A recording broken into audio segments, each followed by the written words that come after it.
Hey everyone, welcome back to my channel Scale Up. In this quick tutorial, I will show you how you can turn off scan QR code on camera in iPhone. It's super easy. Let's get started.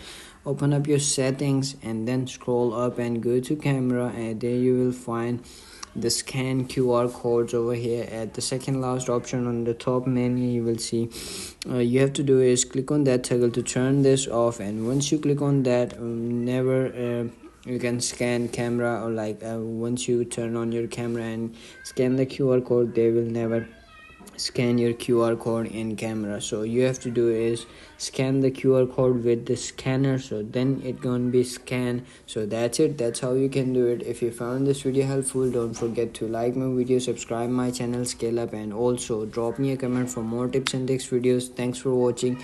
See you in the next video. Have a nice day. Bye bye.